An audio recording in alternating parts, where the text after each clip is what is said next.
നീ ഒറ്റ ഒരുത്തം കാരണമാ ഇന്നത്തെ പരിപാടി ചീറ്റിപ്പോയത്. ഗൾഫിൽ പോകാനുള്ള കാശ് സുഖമായിട്ട് കിട്ടിപ്പോയെന്നെ. അങ്ങനെ ചേരുന്നെങ്കിലേ പോക്ക് ഗൾഫിലേക്കല്ല, സെൻട്രൽ ജയിലിലേക്കായനെ. അതിപ്പോ ചെയ്താൽ തന്നെ നമ്മളാണെന്ന് ആരറിയും? അയ്യടാ, ആ പെണ്ണിന് കണ്ണു മൂക്കൊന്നുമില്ലല്ലോ. അയ്യാടാ കണ്ണും മൂക്കും. എന്താടാ വകന്തകളെ, ഞാൻ ഇങ്ങോട്ട് മാറിയപ്പോഴേക്കും തുടങ്ങിയ കച്ചറ. ചാക്കുണ്ണിയേട്ടാ, ഇവന്റെ ഒറ്റ വാക്കുകൊണ്ട് ഇന്ന് പോയതേ രൂപ 4000. അതേത് വാക്കാണ് വധൂരി? രാവിലെ നല്ലൊരു കോള് കിട്ടിയത്. ഇവന്റെ പറ്റില്ല എന്നൊരു വാക്ക് കാരണം കംപ്ലീറ്റ് കളെ. ഭർത്താവ് എപ്പോഴും പറയണ മാതിരി ഈ ചത്ത പശുവിന്റെ ജാതകം നോക്കിയിട്ട് എന്താണ് കാര്യം? നമുക്ക് വേറെ വഴി നോക്കാമെന്ന്. വേറെ വഴി എന്ത്? ചാക്കുണ്ണിയേട്ടൻ തരുവോ? തരാവല്ല. രൂപ 4000 അല്ലേ? എന്നാ എന്റെ ഉണ്ടായിരുന്നല്ല, ഇപ്പൊ എങ്ങാട്ട് പോയി? എടാ നശിപ്പുകളെ, എന്റെ കാശുണ്ടായിരുന്നെങ്കിൽ ഞാൻ ഈ നാട്ടുകാരുടെ വിടുപ്പ് തീരുമാനം രത്നമ്മയുടെ വായലൊക്കെ കേൾക്കാനും നിൽക്കുക.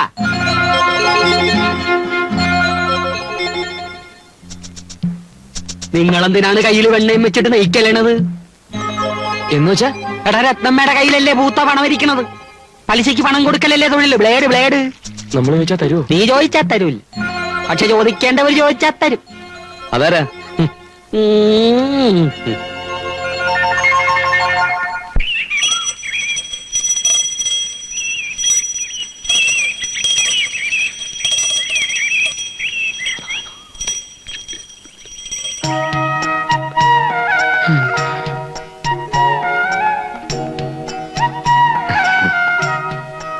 ഇങ്ങനത്തെ പതിവൊക്കെ ഉണ്ടോ? ഇന്ന് വെള്ളക്കാക്ക മലന്ന് പറക്കുമല്ലോ. അതെന്താ അങ്ങനെ? അല്ല, പതിവില്ലാതെ അമ്പലത്തിൽ കണ്ടോണ്ട് ചോദിച്ചതാ. എല്ലാ വഴിയും മുട്ടുമ്പോ ഇങ്ങോട്ട് വരാതെ പിന്നെ എന്ത് ചെയ്യാന്? എന്തു പറ്റി? ഏയ് ഒന്നുമില്ല. പറയൂന്നേ. വേണ്ട. ഓ, പറയാൻ പാടില്ലാത്ത കാര്യമാണ് ഈ പറയണ്ട. അയ്യോ, അങ്ങനെയൊന്നുമില്ല.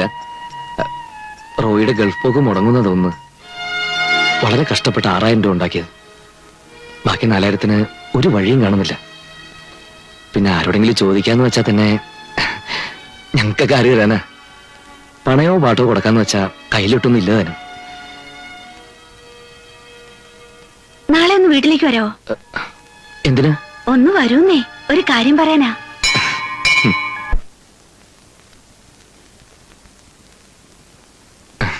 ഇതാ ഐശ്വര്യമായിട്ട് 2 കൈ നീട്ടി വാങ്ങിക്കേ.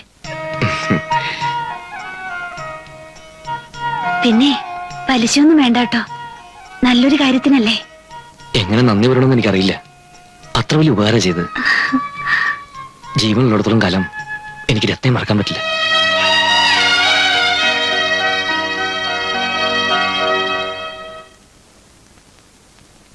എന്തായാലും മാത്യു വിചാരിച്ചു കാണില്ല നമ്മൾ സമയത്തിന് കാശ് കൊടുക്കുമെന്ന്. ഞാൻ രൂപയുമായിട്ട് കയറി ചെന്നപ്പോഴേ അവന്റെ കണ്ണ് തള്ളിപ്പോയി. വേഗാവട്ടെ, 9:00 ട്രാവൽ ഏജൻസിൽ എത്താനാ പറഞ്ഞിരിക്കുന്നത്. ഭൂലോകത്തിലെ പല പല നാട്, അതിശയമായൊരു നസ്രത്ത് നാട്, പുണ്യമുള്ള. ആഹാ, നിങ്ങ പോവാൻ പോണേണാ? സമയമായി. ഒരു മിനിറ്റ് കേട്ടാ, എന്റേതായിട്ട് നിനക്ക് തരാനായിട്ട് ഒന്നുമില്ല കേട്ടാ. ഒരു കാര്യം ചെയ്. ഇത് എന്താ ഇത്? ഒരു പാന്റും ഒരു ഷർട്ടുമാണ്. ഒരു വധൂരി തിരുമ്പാൻ തന്നാണ്. എന്നാ നീ വെച്ചോ. Thank you. ആദ്യത്തെ ലീവിന് ഞാൻ വരുമ്പം ചാക്കുണ്ണിയേട്ടൻ ഒരു വാഷിംഗ് മെഷീൻ കൊണ്ടുതരും. ഒരു ഇലക്ട്രിക്കാനും കൂടി കൊണ്ടു കൊടുക്ക്. ഓക്കെ. നിന്റെ വാക്കും പഴയ ചാക്കും ഒരുപോലാണ്. ഞാൻ ഇങ്ങനൊക്കെ തന്നെ കഴിഞ്ഞോളാം.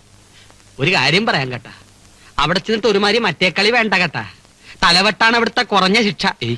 രാഘവന പറയും. ഞങ്ങൾ ഇറങ്ങട്ടെ. നീ ചെല്ലു മോനെ, ആ ഈശോ നിന്നോടൊപ്പം ഉണ്ട്. പോ.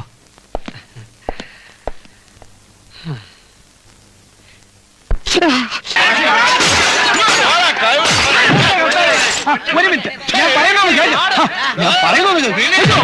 അയ്യോ, ഇടിക്കോ തൊടിക്കോ എന്തോ വേണം ചെയ്തോ. എന്നെ തല്ലിച്ചനും നിങ്ങളെ കാശിയിലേക്ക് കിട്ടാൻ പോകുന്നില്ലോ. സിമ്പിൾ വേണം. ആൾക്കാരുടെ സിമ്പിൾ.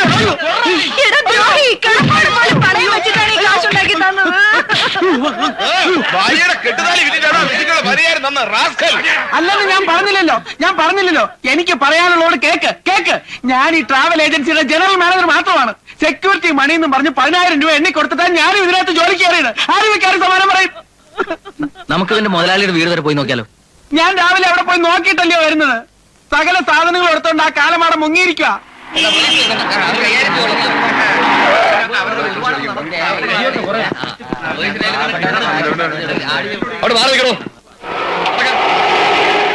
ഞാൻ ഈ ട്രാവൽ ഏജൻസിയിലെ ഒരു ജീവനക്കാരൻ മാത്രമാണ്.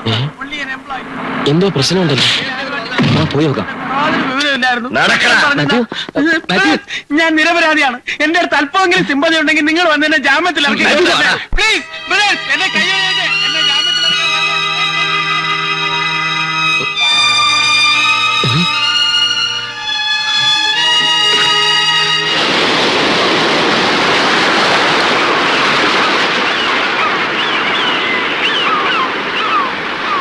എന്നാലും ആ കള്ള കഴിവേറികളെ നമ്മുടെ കൈ കിട്ടിയില്ലല്ലോ.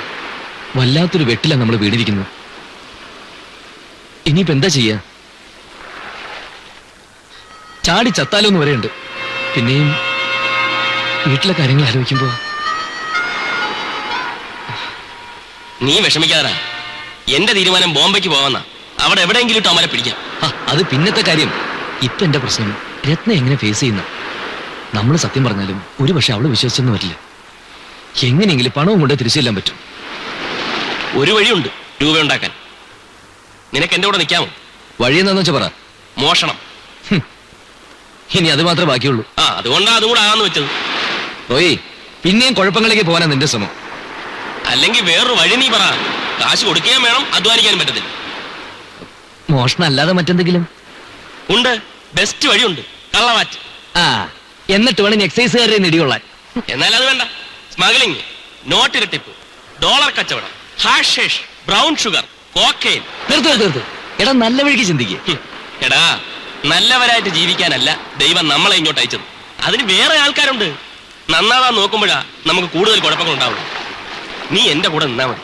ബാക്കി കാര്യം എന്താണെന്നുള്ളത് എനിക്ക് വിട്. ഇവിടെ എത്രയോ കള്ളപ്പണക്കാരുണ്ട്. അവരുടെ വീട്ടിൽ കയറി മോട്ടിച്ച ദൈവം പോലും കോപിക്കില്ല. അവന്മാരിട്ട് പോലീസിനെ അറിയിക്കാൻ പോലും.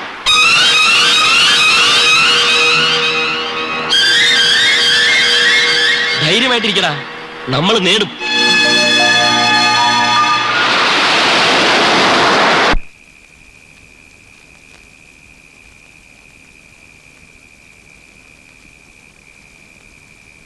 കുഴപ്പമില്ല, കേറാം.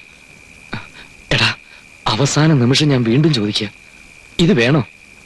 വേണം. ഒരുമാതിരി മറ്റേ വർത്താനം പറയരുത്. വെളുക്കുന്നവരെ വെള്ളം കോരിട്ട് കുടവിട്ടടയ്ക്കുന്ന ഏർപ്പാട് കാണിച്ചാലുണ്ടല്ലോ.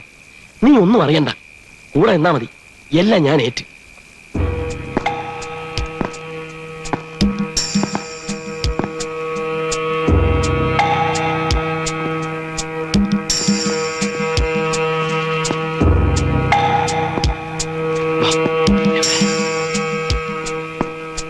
ഇങ്ങനെ കയറാം, ഇതുവഴി കയറാം. ഇതിലെ അയ്യോ,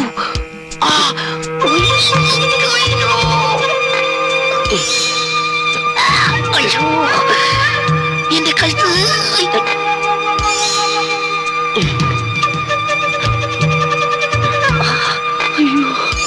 കേറി വാ. ഞാൻ എങ്ങനെ പിടി. അയ്യോ, കൈ പിടിയാ. എത്തല്ല. അയ്യോ, പിടിപിടില്ലേ.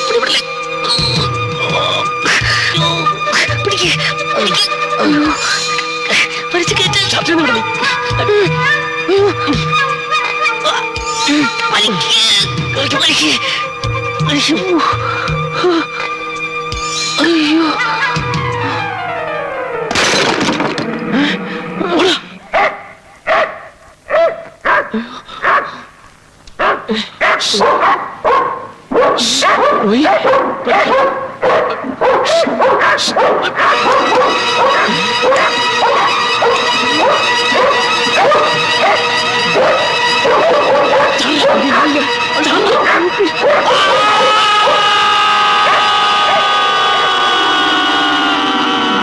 ഈ കേസിലെ പ്രതികളായ സേതുമാധവൻ, റോയ് എന്നിവരുടെ മേൽ പ്രോസിക്യൂഷൻ ആരോപിച്ച കുറ്റങ്ങൾ ഭവനഭേദനം, മോഷണശ്രമം എന്നിവ സംശയാതീതമായി ഈ കോടതി മുമ്പാകെ തെളിഞ്ഞിരിക്കുകയാണ്.